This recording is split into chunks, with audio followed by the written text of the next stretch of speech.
Well, thank you, Mr. Speaker. It's great to be up in the House here this fall and this time of year, talking about harvest and food security and food safety and the cost of living.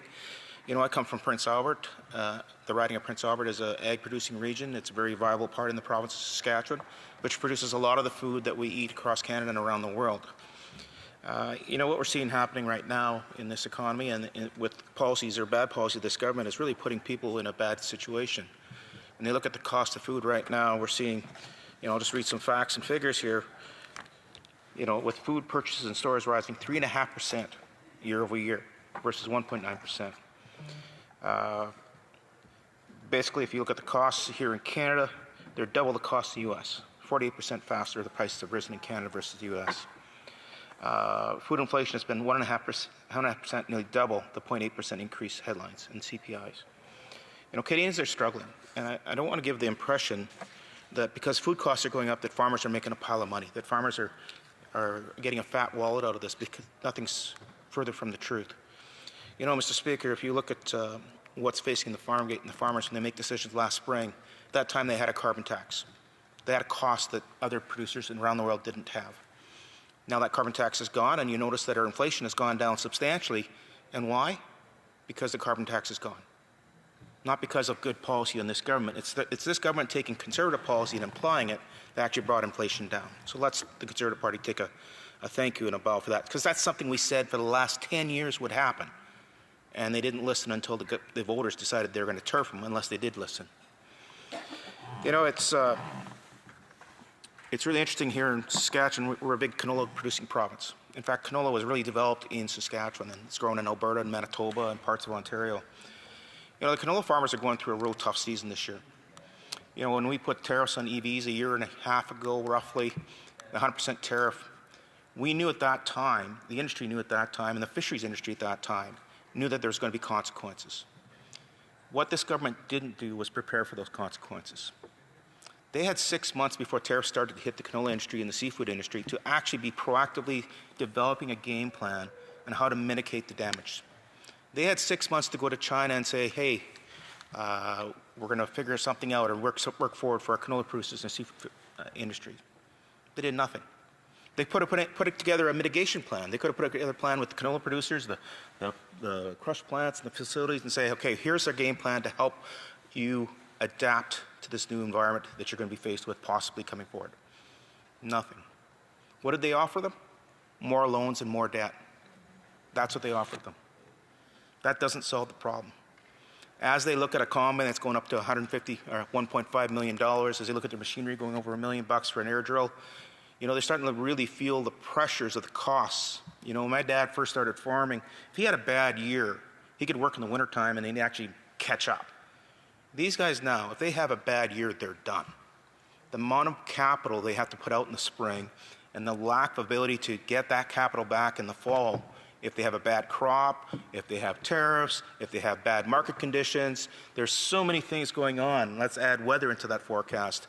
It really is, you know, people who farm have nerves of steel. There's no question about that. But I will say this, at least the Premier was willing to go to China and talk about canola. And I will give credit to the Parliamentary Secretary for at least going with them. But I will tell you also, when we had these problems under the Harper government, it was not even a day and a half when Minister Ritz would be on a plane in China sorting out the problem. There would have been a proactive game plan put together, sitting with canola producers, canola growers, talking to different associates. How do we mitigate this? How do we move things forward? Can we get more crush? Can we do more things? Can we stiff up to the UAE or Dubai? Or, you know, what are the options that we can to try to make sure we don't feel the harm that Chinese tariffs will place? Nothing was done by this government. And the cost of the Canadian economy is going to be substantial because of that. And the hurt felt on the prairies and how that will domino back into Ontario and the rest of Canada is going to be substantial. You know, I was talking to some of the prairie machinery manufacturers, and they're looking at things very closely too, because their sales are down substantially. Their sales are down because their costs are up. The industrial carbon tax on steel, for example, is something that they have to pay that their competitors around the world don't pay. So when they export into Kazakhstan, when they export into China, when they export around the world, they're already at a disadvantage because of costs they bear here in Canada because of bad policy of this Liberal government. That's the problem I see with this Liberal government. They've brought in policies so quickly and so blindly without listening to industry that have added costs into the system, that they made the system so expensive that they have to go back and subsidize people now to just stay alive. You know, we had members talking about the food program for schools. You know, I think it's aiming for about $4.50 a plate. Nobody wants a kid to go hungry. We want our kids, you know, the science is there. If you've got a full stomach, you're going to learn better, you're going to grow, and that's better. But I will remind members of the opposition, the kids go to school 5 days a week. They are not at school on holidays. They're not in school during summer recess and summer break. No. So if their parents can't afford food when the kids are at school, what are they supposed to be doing when they're not at school? So isn't a better policy is looking at things to actually bring the costs down instead of saying we're going to bring in a new program to help people out?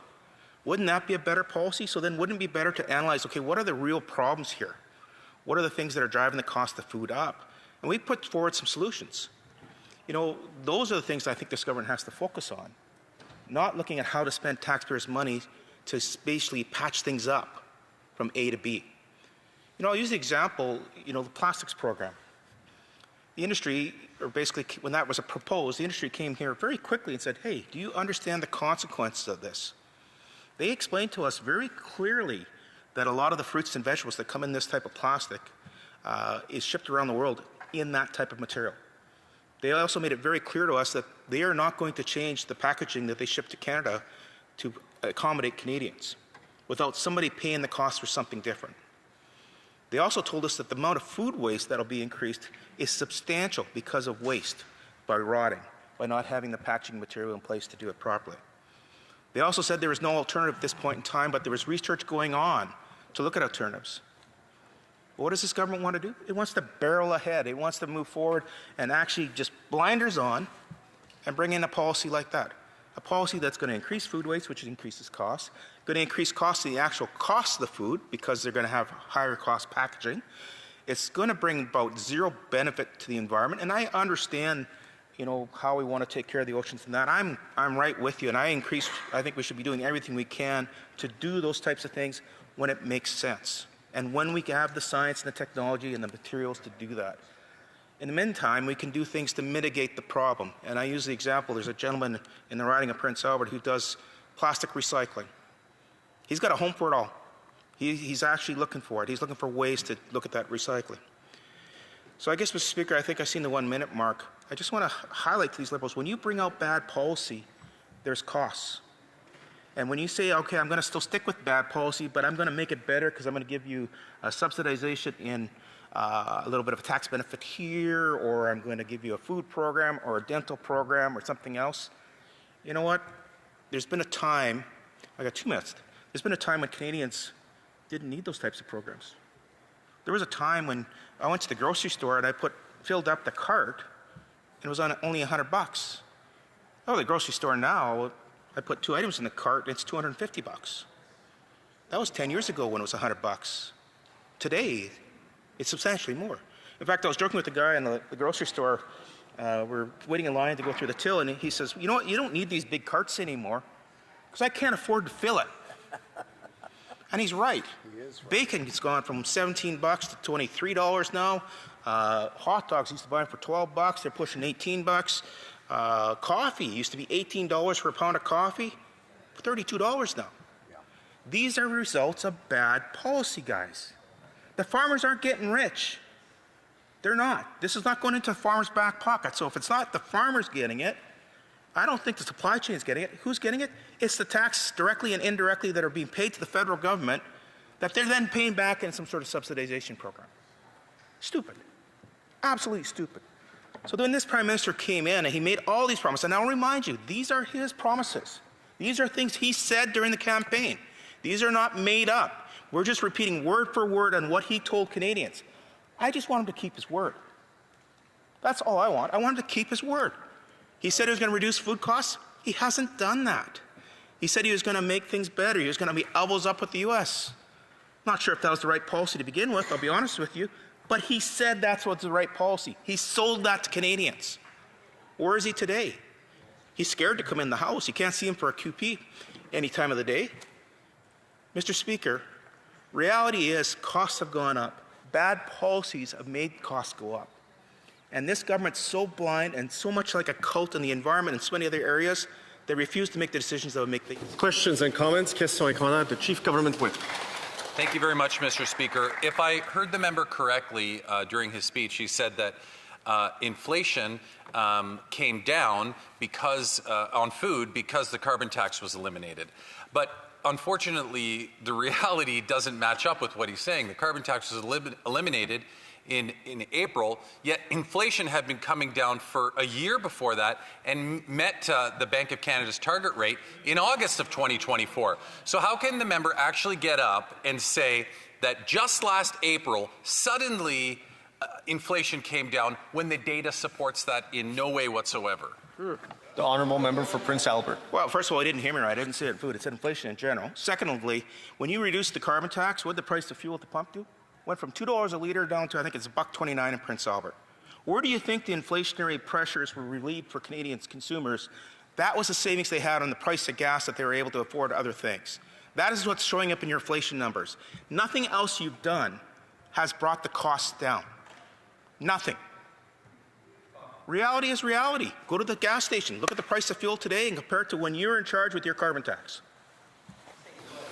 Just before I recognize the next member, when we're using the you, it's not the speaker. The speaker's not responsible. Does it respond to questions? Questions and comments? Questions et commentaires. The Honourable Member for Drummond. Thank you, Mr. Speaker. I was listening to my colleague from Prince Albert, and we have also a lot of farmers in the region of Drummond. I understand that this is a complex issue for producers. My colleague from Lévis said it earlier. He has a great deal of experience, but I feel like the Conservatives are really reducing this to one solution that is very simplistic and even populist, if I could say. They refuse to see the issue as a complex problem. This morning we learned that the ocean levels has received, there's a deal of acidity in the ocean, and this will have a great impact on the ecosystem. The entire environmental ecosystem is at risk, and there will be catastrophic consequences for future generations. I don't understand why my colleagues who defend the agricultural sector refuse to see that the massive consumption of oil products, how it's not a major issue for future generations, and see this tax as a panacea for the solution to all our problems. I'd like to hear what he has to say about that. Thank you. Well, I'll just quote back to what the member that spoke in front of him that he's referring to said, you have to make changes when it makes sense to make changes. And he used the example of fertilizer and tariffs on fertilizer. If we're putting a tariff on fertilizer and nobody else is, what impact are we actually having? If we're putting a regulations in place that nobody else in the world is putting in place, all we've done is add costs to our consumers that nobody else is bearing. So let's actually look at that. Let's look at, he's right, like it is a complicated thing. But let's use common sense, which his member said before. Let's use common sense as we go through that process. Let's not disadvantage our farmers, our manufacturers in the process just because we think we're right when nobody else is following that area. Point of order, the member for Drummond. The Conservative member is answering my question, and an answer that I'm interested in hearing, and his own Conservative colleague is intervening. I would like to hear my colleague's answer. I'm not sure if he could reformulate it so I could understand it properly. That's unfortunate. Thank you. I'd like to remind the member, if there is someone who'd like to take a discussion, have a discussion, please do it outside of the chamber because members are speaking. After someone has been recognized, please do not speak in the House. The Honourable Member for Yorkton Melville. Thank you very much, Mr. Speaker. And I appreciate what the member is saying. This discussion, this debate today is on the cost of food in relation to the Prime Minister saying he would bring that down. What we hear constantly is a pivot to affordability, which of course is an issue and we have a lot to say on that as well. But the reality of this circumstance is that the cost of groceries is not dropping and Canadian families are not able to afford that food.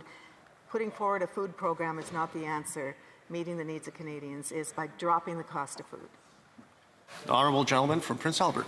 You know, another person from Saskatchewan full of common sense. It's nice to see that show up here in the House, and I thank her for her question. Again, she's absolutely right. You've got to look at the things that are actually underlining the increasing the cost of food.